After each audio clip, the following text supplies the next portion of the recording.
Good morning student. महर्षि गौतम विद्यालय के online platform में आप सभी का स्वागत है। हम लोग अभी 12th क्लास का जनसंख्या वितरण वाला चैप्टर अध्ययन कर रहे थे। हमने अभी तक ये पढ़ा कि जनसंख्या किसी भी क्षेत्र के विकास की अगर हम बात करें, चाहे वो प्रादेशिक विकास हो, औद्योगिक विकास हो, इस प्रकार के विकास को समझने के लिए सबसे जरूरी है उस क्षेत्र की जनसंख्या को जानना कि वहां से उस क्षेत्र की जनसंख्या कितनी है। और जनसंख्या की अगर हम बात करें तो जनसंख्या के दृष्टि से भारत का विश्व में दूसरा स्थान है। जनसंख्या की दृष्टि से विश्व में पहला स्थान चाइना का है, दूसरा स्थान भारत का है। लेकिन अगर हम देखें क्षेत्रफल की दृष्टि से विश्व में भारत का 7वां स्थान आता है। 2 पॉइंट समथिंग क्षेत्रफल हमारे पास है और विश्व की लगभग 17.8% जनसंख्या भारत में रहती है, यानी 2% भूभाग हमारे पास विद्यमान है और 18% जनसंख्या यहाँ रहती है। जब इस प्रकार की जनसंख्या लार्ज लेवल पे यहाँ रह रही है तो हमें इस क्षेत्र में अध्ययन करना बहुत आवश्यक हो जाता है कि यहाँ की जनसंख्या किस प्रकार हमारे लिए सहयोगी बन सकती है, कैसे हम इसका पॉजिटिव यूटिलाइजेशन कर सकते हैं। हमने इस चैप्टर के स्टार्टिंग में पढ़ा था पॉपुलेशन डिस्ट्रीब्यूशन, जनसंख्या का वितरण।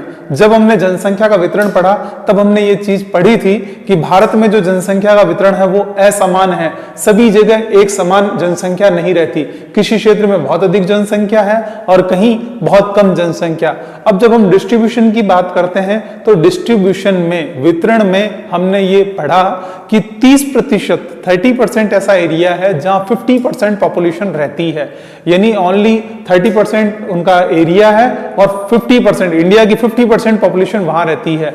इन स्टेट की अगर हम बात करें, पश्चिम बंगाल, बिहार, महाराष्ट्र और आंध्र प्रदेश, ये वाले राज्य हैं जहां पर जनसंख्या अधिक रहती है। उत्तर प्रदेश जो कि मध्यवर्ती भाग में, वो भी इसी क्षेत्र में आता है। यानी हम जब ये वितरण का अध्ययन करते हैं तो देखते हैं कि कुछ क्षेत्र ऐसे हैं जहां जनसंख्या बहुत अधिक रहती है। इसके पीछे कारण क्या है? वहां पे जल की उपलब्धता, समतल धरातल होना, यातायात के साधनों की सुविधा, औद्योगिक विकास, उद्योग धंधों का विकास, साथ ही वहां पे अन्य परियोजनाओं का विकास होना, यानी बहुत से कारण हैं जो जनसंख्या के वितरण को प्रभावित करते हैं। इसके साथ ही हमने ये पढ़ा कि जनसंख्या के ये सभी कारक उस वितरण को, डिस्ट्रीब्यूशन को इफेक्ट डालते हैं। उसके बाद सेकंड जो बिंदु हमने स्टार्ट किया था, जनसंख्या का घनत्व। जनसंख्या घनत्व क्या कहलाता है? किसी क्षेत्र विशेष में रहने वाली जनसंख्या का औसत। इस औसत को हम ऐसा कहें, 1 वर्ग किलोमीटर एरिया है, उसके अंदर कितनी जनसंख्या रहती है, वो जनसंख्या का घनत्व कहलाता है। यानी जनसंख्या यानी प्रति वर्ग किलोमीटर में रहने वाले मनुष्यों की संख्या, उस एरिया का जनसंख्या घनत्व कहलाएगा।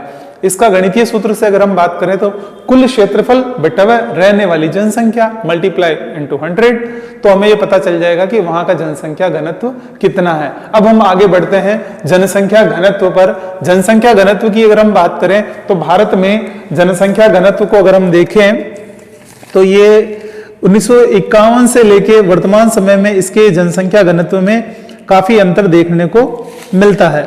अब ये अंतर किस प्रकार देखने को मिलता है, इसको हम इस तरह समझें। जनसंख्या घनत्व 1951 में, यानी 1951 में हम जैसे ही हम स्वतंत्र हुए, स्वतंत्र होने के बाद हमारी जनसंख्या 117 व्यक्ति प्रति वर्ग किलोमीटर थी। यानी इंडिया का 1 किलोमीटर एरिया में 117 व्यक्ति निवास करते थे। ये जो हम जनसंख्या घनत्व बात कर रहे हैं वो औसत बात कर रहे हैं। औसत यानी पूरे टोटल भारत का क्षेत्रफल और टोटल भारत की जनसंख्या, उसके अकॉर्डिंग हम एवरेज निकाल रहे हैं कि औसत जनसंख्या घनत्व कितना था। तो 1951 में 117 व्यक्ति प्रति वर्ग किलोमीटर जनसंख्या का औसत घनत्व था।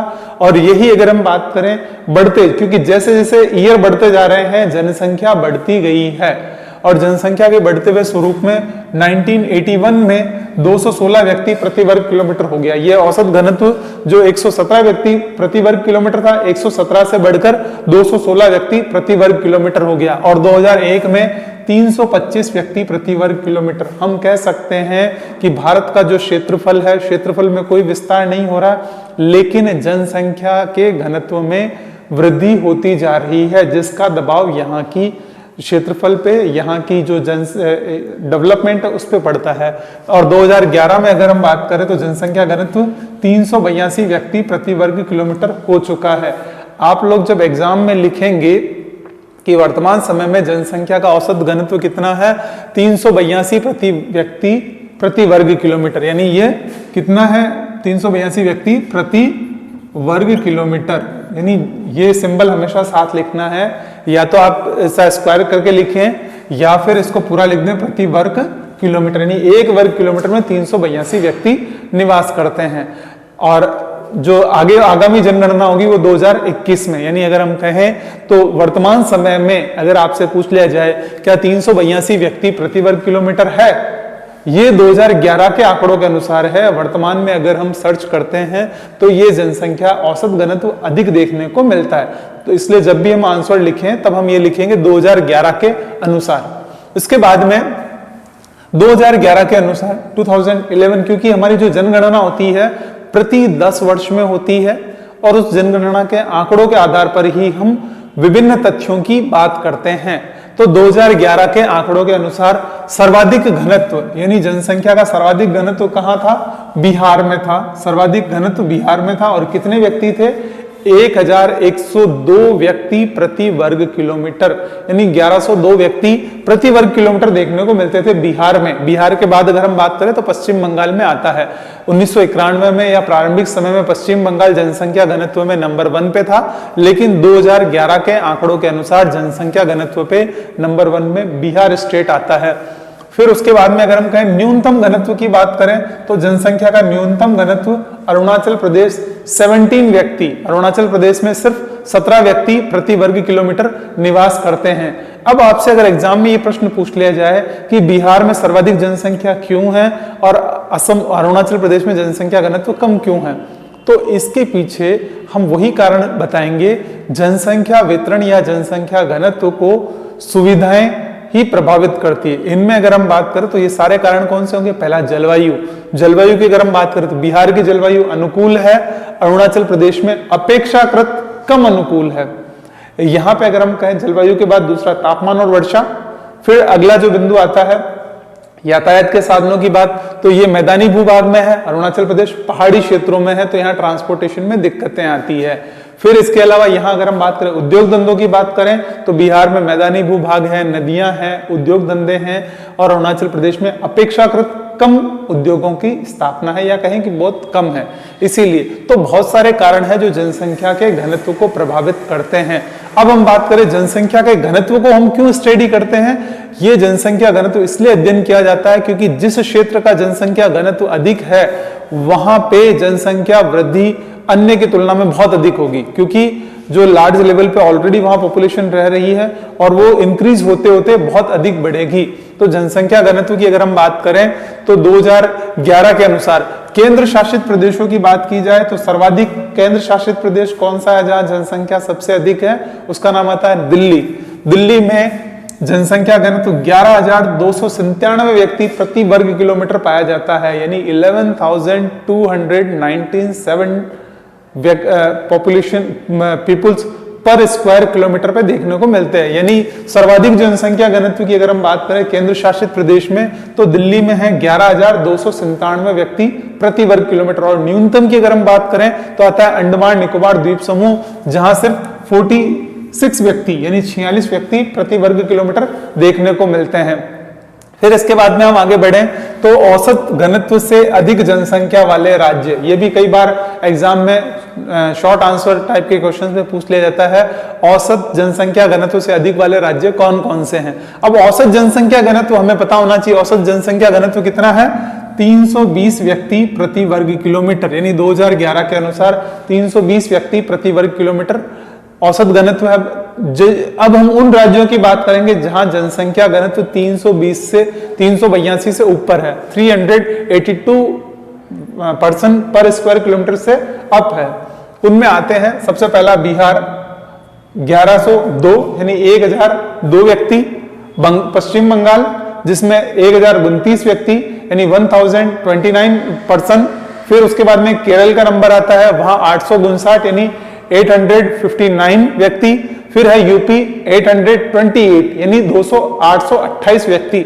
ये तो हुए सर्व औसत से अधिक जनसंख्या घनत्व वाले राज्य। अब राज्यों के साथ केंद्र शासित प्रदेश, यानी एक तो स्टेट हो गए और यूनियन टेरिटरी। यूनियन टेरिटरी मतलब केंद्र शासित प्रदेश। तो केंद्र शासित प्रदेशों की अगर हम बात करें तो सबसे पहले जैसा कि हमने दिल्ली की बात की, सबसे ज्यादा जनसंख्या घनत्व वाला है, तो यहां पर भी केंद्र शासित प्रदेश में पहला नंबर आएगा दिल्ली का। दिल्ली में है 11,297 व्यक्ति यानी 11,297 पर्सन। सेकंड में आता है चंडीगढ़, वहां पे 9,252 व्यक्ति 9,252 पर्सन। फिर थर्ड नंबर पे जो केंद्र शासित प्रदेश आता है वो पांडिचेरी, 2,598 व्यक्ति 2,598 पर्सन पर स्क्वायर किलोमीटर। तो ये जनसंख्या का औसत से अधिक जनसंख्या वाले राज्य और केंद्र शासित प्रदेश। इसी तरह से प्रश्न बनता है औसत से कम, जहां जनसंख्या घनत्व कम रहता है। अब यहां ये बात आती है औसत से अधिक जनसंख्या घनत्व क्यों है? क्योंकि यहां इन क्षेत्रों में अगर हम बात करें तो सारे के सारे क्षेत्र कैसे हैं? मैदानी भूभाग में है। यहाँ पे नदियों की पर्याप्त उपलब्धता है, साथ ही उद्योग धंधों की पर्याप्त उपलब्धता है, कृषि यहाँ पर्याप्त मात्रा में की जा रही है, इस कारण यहाँ जनसंख्या घनत्व अधिक देखने को मिलता है। सेकंड, औसत से कम जनसंख्या घनत्व वाले राज्य, जहां 382 से 382 पर्सन पर स्क्वायर किलोमीटर से कम मिलते हैं, वो राज्य कौन कौन से हैं? महाराष्ट्र में 365 व्यक्ति प्रति वर्ग किलोमीटर है, कर्नाटक में 319 व्यक्ति प्रति वर्ग किलोमीटर है, आंध्र प्रदेश में 308 व्यक्ति प्रति वर्ग किलोमीटर है, और राजस्थान में 201 व्यक्ति प्रति वर्ग किलोमीटर निवास कर रहे हैं। यानी प्रेजेंट टाइम में इन क्षेत्रों में अगर हम बात करें तो पॉपुलेशन वाइज अगर देखा जाए तो यहाँ जनसंख्या घनत्व कम देखने को मिलता, औसत से कम घनत्व वाले राज्य हैं। केंद्र शासित प्रदेशों की अगर हम बात करें तो केंद्र शासित प्रदेशों में अंडमान निकोबार द्वीप समूह है, जहां पे 44 व्यक्ति प्रति वर्ग किलोमीटर निवास करते हैं। यानी यहाँ 44-46 का रेशियो दिया गया है। तो यहाँ ये व्यक्ति अगर कहें न्यूनतम जनसंख्या घनत्व या तो वो है अंडमान निकोबार द्वीप समूह में 44। अब जनसंख्या घनत्व के आधार पर मुख्य रूप से 3 भागों में हमने हमारी पूरी जो इंडिया की पॉपुलेशन उसको डिवाइड किया। अब इन 3 क्षेत्रों में आता है पहला उच्च घनत्व वाले क्षेत्र, यानी जहां हाईली डेंसिटी है, पॉपुलेशन डेंसिटी। फिर है मध्यम घनत्व के क्षेत्र, जहां मीडियम पॉपुलेशन डेंसिटी है। फिर उसके बाद में निम्न घनत्व वाले क्षेत्र, जहां लोअर पॉपुलेशन डेंसिटी है। अब इस क्षेत्र को हम थोड़ा समझ लें, मानचित्र के माध्यम से हम इसको समझते हैं कौन कौन से ऐसे राज्य हैं जहां जनसंख्या घनत्व अधिक देखने को मिलता है।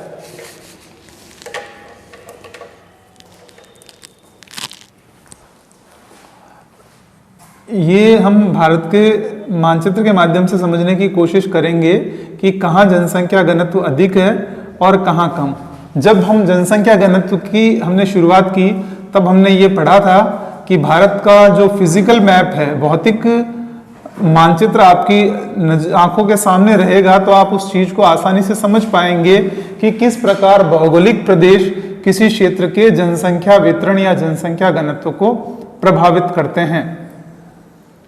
हमने ये जब प्रारंभ शुरू किया था तब हमने ये पढ़ा था कि भारत को मुख्य रूप से 5 भौतिक प्रदेशों में बांटा गया है। पर्वतीय प्रदेश, मैदानी भूभाग, पठारी भूभाग, फिर इसके साथ में मरुस्थलीय प्रदेश और समुद्र तटवर्तीय प्रदेशों के रूप में हमने इसको डिवाइड करके इसकी स्टडी किया था। अभी हम इस चीज को देखते हैं कि किस क्षेत्र में जनसंख्या कितनी है और अधिक है, तो उसके पीछे कारण क्या है। सबसे पहले हम बात करते हैं उच्च जनसंख्या घनत्व के क्षेत्र। उच्च जनसंख्या घनत्व के क्षेत्र से अभिप्राय है वह क्षेत्र जहां जनसंख्या घनत्व 500 व्यक्ति प्रति वर्ग किलोमीटर से अधिक देखने को मिलता है। उच्च जनसंख्या घनत्व यानी वह क्षेत्र जहां प्रति वर्ग किलोमीटर 500 से अधिक व्यक्ति देखने को मिलते हैं, वह उच्च जनसंख्या घनत्व वाले क्षेत्र के अंतर्गत आता है। उच्च जनसंख्या घनत्व वाले क्षेत्र में आते हैं एक तो हमारा ये वाला क्षेत्र, यहाँ ये बिहार, पश्चिम बंगाल, इधर ये आंध्र प्रदेश वगैरह, ये और इस तरफ ये थोड़ा यूपी और ये वाला एरिया आता है। यानी अगर हम यहाँ कहें उच्च जनसंख्या घनत्व वाले क्षेत्रों में, तो मैदानी भूभाग और नदियों का तटवर्ती क्षेत्र इसके अंतर्गत आता है। यहाँ उच्च जनसंख्या के कारण क्या है? उच्च जनसंख्या का मुख्य कारण यह है पर्याप्त जलापूर्ति होती है, साथ ही यहाँ पे अगर हम कहें तो यातायात की पूर्ण सुविधा है और विभिन्न प्रकार की सुख सुविधाओं के साथ, यानी जलवायु अनुकूल है, यहाँ समतल भूभाग है, इस कारण यहाँ जनसंख्या अधिक देखने को मिलती है।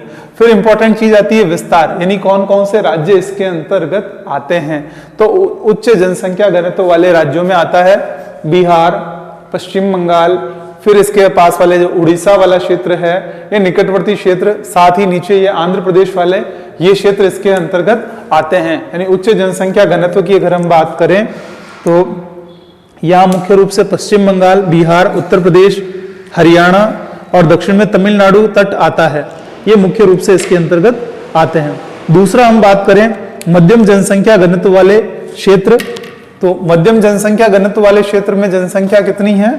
मध्यम जनसंख्या घनत्व वाले क्षेत्रों की अगर हम बात करें तो वह क्षेत्र जहां जनसंख्या 300 से 500 व्यक्ति प्रति वर्ग किलोमीटर देखने को मिले, वह क्षेत्र मध्यम जनसंख्या घनत्व वाले क्षेत्र के अंतर्गत आते हैं। यानी जनसंख्या घनत्व की अगर हम बात करें तो ये मिडवल के अंतर्गत आएंगे। मध्यम जनसंख्या घनत्व क्षेत्र में वे क्षेत्र आते हैं जो क्या है, इनके तटवर्ती क्षेत्र पे लगे हुए हैं, यानी उच्च जनसंख्या घनत्व वाले क्षेत्र के तटवर्ती क्षेत्र के अंतर्गत लगे हुए क्षेत्र इसके अंतर्गत आएंगे। और साथ ही यहाँ अगर हम देखें तो इनमें जो विस्तार है, विस्तार की अगर हम बात करें तो पश्चिम बंगाल, बिहार का तटवर्ती लगा हुआ क्षेत्र, उत्तर प्रदेश का निकटवर्ती क्षेत्र, हरियाणा के पास पंजाब वाला क्षेत्र आ जाएगा, इधर महाराष्ट्र, गुजरात वाले क्षेत्र आ जाएंगे, आंध्र प्रदेश के निकटवर्ती क्षेत्र आ जाएगा। यानी मलाबार तट जो कि उच्च जनसंख्या घनत्व के अंतर्गत आता है, तो मलाबार के पास वाला क्षेत्र सारा का सारा मध्यम जनसंख्या घनत्व के अंतर्गत आएगा। अब यहाँ ये मध्यम जनसंख्या घनत्व क्यों पाया जाता है? क्योंकि यहाँ पे उच्च जनसंख्या घनत्व की तुलना में पानी की उपलब्धता कम है, अतः यहाँ कृषि कार्य जो यहाँ अधिक मात्रा में हो रहा है, यहाँ इतना अधिक नहीं हो पाता। इस कारण इन क्षेत्रों में जनसंख्या घनत्व मध्यम क्षेत्र में देखने को मिलता है। साथ ही यहाँ अगर हम देखें तो इन क्षेत्रों के अंतर्गत जो डेवलपमेंट की बात आती है, टेक्नोलॉजी और इन सब के विकास के कारण जनसंख्या घनत्व बढ़ रहा है, लेकिन उच्च जनसंख्या घनत्व की तुलना में थोड़ा कम है। उसके बाद नेक्स्ट आता है निम्न जनसंख्या घनत्व के क्षेत्र। निम्न जनसंख्या घनत्व वाले वे क्षेत्र जिसके अंतर्गत अगर हम देखें तो जनसंख्या का घनत्व बहुत कम देखने को मिलता है, बहुत कम देखने को मिलता है। इससे अभिप्राय यह है कि यहाँ जनसंख्या घनत्व कितना रहता है कि यानी प्रति वर्ग किलोमीटर 300 से कम व्यक्तियों की जहां संख्या देखने को मिले, वह निम्न जनसंख्या घनत्व वाले क्षेत्र के अंतर्गत आता है। यानी 300 से कम व्यक्ति प्रति वर्ग किलोमीटर देखने को मिले तो ये निम्न जनसंख्या वाले क्षेत्र आएंगे। अब इसके अंतर्गत आते कौन से हैं? मुख्य रूप से पर्वतीय वाले क्षेत्र ये आएंगे, सारे के सारे पहाड़ी क्षेत्र। तो यहाँ जब हम देखते हैं विभिन्न राज्यों की जब हम बात करें तो सर्वाधिक जनसंख्या घनत्व वाला राज्य कौन सा? बिहार। बिहार को अगर हम देखें तो उच्च जनसंख्या घनत्व वाले क्षेत्र के अंतर्गत देखने को मिलेगा। और न्यूनतम जनसंख्या घनत्व की अगर हम बात करें अरुणाचल प्रदेश, तो वो इन पहाड़ी क्षेत्रों में देखने को मिलेगा। तो उच्च निम्न जनसंख्या घनत्व वाले क्षेत्रों के अंतर्गत कौन कौन से आएंगे? पहाड़ी क्षेत्र, दुर्गम क्षेत्र और साथ ही साथ मरुस्थलीय क्षेत्र, जो कि ये मुख्य रूप से राजस्थान का ये वाला पार्ट आता है और कच्छ का थोड़ा ये क्षेत्र आता है। तो निम्न जनसंख्या घनत्व वाले वे क्षेत्र जहां पहाड़ी और मरुस्थलीय क्षेत्रों में जनसंख्या बहुत कम पाई जाती है। अगर हम राजस्थान में जनसंख्या घनत्व की बात करें तो सबसे सर्वाधिक जनसंख्या घनत्व वाला जिला है जयपुर, और सबसे कम जनसंख्या घनत्व वाले अगर जिले की बात करते हैं तो आता है जैसलमेर, क्योंकि ये पूर्ण रूप से मरुस्थलीय क्षेत्र के अंतर्गत पाया जाता है। साथ ही अगर हम बात करें तो इन क्षेत्रों में मुख्य रूप से जैसे ये तटवर्ती क्षेत्र जो कि उपजाऊ है, जहां सुविधाएं हैं, वहां जनसंख्या घनत्व अधिक देखने को मिलता है। दुर्गम पहाड़ी क्षेत्र, मरुस्थलीय क्षेत्र, यहाँ जनसंख्या घनत्व कम देखने को मिलता है। अब इसके बाद में जो अपना नेक्स्ट बिंदु आता है जनसंख्या वृद्धि। तो जनसंख्या वृद्धि की अगर हम बात करें तो जनसंख्या वृद्धि क्या कहलाती है? एक निश्चित समय में निश्चित क्षेत्र में होने वाली जनसंख्या में सकारात्मक या नकारात्मक परिवर्तन जनसंख्या वृद्धि कहलाती है। यानी एक निश्चित समय में, यानी 10 साल का हमने एक समय लिया और 10 साल के अंतर्गत अगर जनसंख्या बढ़ जाती है तो उसे हम जनसंख्या वृद्धि कहेंगे, और 10 सालों में जनसंख्या में कमी आती है तो उसे जनसंख्या ह्रास कहेंगे। अब बात आती है कि जनसंख्या वृद्धि की जो जनसंख्या, इसकी जनगणना कब से देखने को मिलती है। अगर हम देखें भारत की जनगणना की अगर हम बात करें तो भारत में सर्वप्रथम 1871 में 1871 में सबसे पहली बार जनगणना शुरू की गई।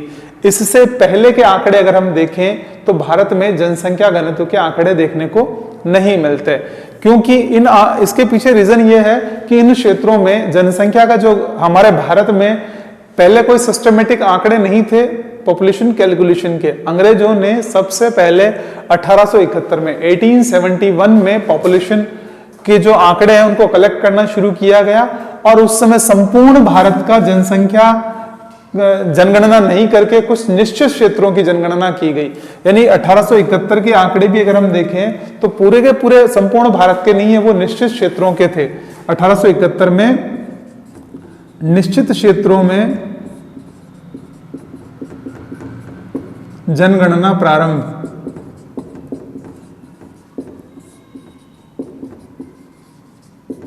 यानी 1871 में निश्चित एरिया में इन्होंने पॉपुलेशन स्टार्ट करी। फिर अगर बात आती है कि भारत में जो सिस्टमेटिक जनगणना शुरू हुई है उसकी अगर हम बात करें तो 1872 में इसमें जनगणना का कार्य शुरू हुआ, लेकिन ये कुछ राज्यों तक ही की गई। और जनसंख्या की अगर हम संपूर्ण जनगणना की बात करें, कि संपूर्ण भारत की जनगणना की बात करें, ये तो निश्चित क्षेत्रों की थी, और संपूर्ण जनगणना वो हुई है 1881 में। 1881 में संपूर्ण जनगणना की गई है।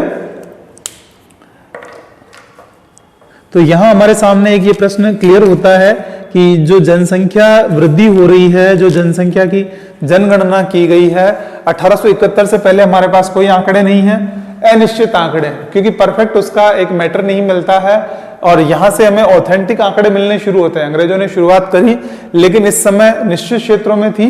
1881 में संपूर्ण भारत की जनगणना की गई, और 1881 के बाद से कंटिन्यू प्रति 10 वर्ष बाद, यानी प्रत्येक 10 वर्ष बाद संपूर्ण देश की जनगणना की जाती है, और वो जनगणना सेंसेक्स के अंतर्गत शामिल की जाती है और उसको ऑथेंटिक आंकड़ों के साथ प्रस्तुत किया जाता है। फिर हम आगे बढ़ें तो जनसंख्या वृद्धि की अगर हम बात करते हैं तो जो जनसंख्या वृद्धि हुई है ये प्रति 10 वर्षों में इस तरह से जनसंख्या बढ़ रही है। 1874-75 में जो आंकड़े हैं उसके अनुसार से 23.8 करोड़ जनसंख्या बताई गई, और 1891 के पूर्व के आंकड़े क्योंकि अनिश्चित थे। इसके बाद अगर हम बात करें 1901 से 2011 के मध्य जनसंख्या जो वृद्धि हुई है उसको हम एक साथ नहीं बता सकते। यानी 1901 से ये जो दशक माना गया है, 1901 से 2011 का जो दशक है इसमें जनसंख्या वृद्धि हुई है। इस जनसंख्या वृद्धि को हम 4 अवस्थाओं में इसको विभाजित कर सकते हैं। 4 अवस्थाएं, 4 स्टेप्स में इसको बताया गया है जनसंख्या वृद्धि को। पहला है मंद वृद्धि का काल, मंद यानी धीमी गति से होने वाला जनसंख्या का विकास, मंद वृद्धि का काल।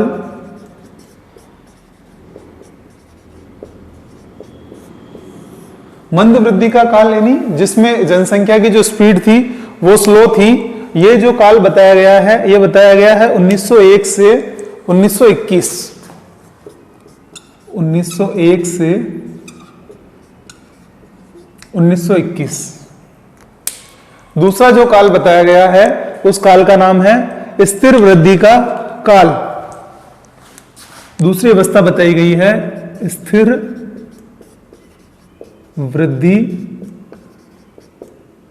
का काल। स्थिर वृद्धि का काल, इसका समय बताया गया है 1921 से लेके 1951 के मध्य बताया गया है। 1921 से 1951 1951।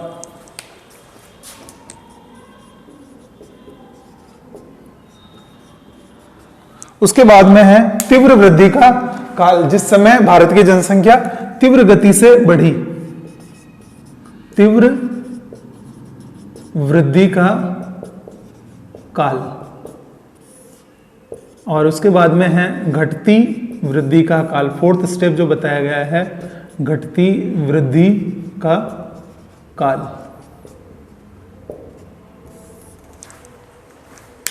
तीव्र वृद्धि का काल जो बताया गया है वो 1951 से 1981, 1951 टू 1981, और ये बताया गया 1981 टू 2011। तो इस काल को हम संक्षिप्त में समझ लें। 4 अवस्थाएं हैं, चारों अवस्थाओं को बताया गया है। पहला है मंद गति से वृद्धि का काल, इसमें स्पीड थोड़ी कम थी। फिर स्थिर वृद्धि का काल, जब जनसंख्या स्थिर हो गई। फिर तीव्र वृद्धि का काल, जब जनसंख्या तीव्र गति से बढ़ने लगी। और घटती वृद्धि का काल, जब जनसंख्या धीरे धीरे कम होती जा रही है और तीव्र गति से ना बढ़ रही है। हमें यह आंकड़े याद रखने के साथ साथ उसका ईयर ध्यान में रखना होगा। नेक्स्ट हम अगली क्लास में पढ़ेंगे। Thank you.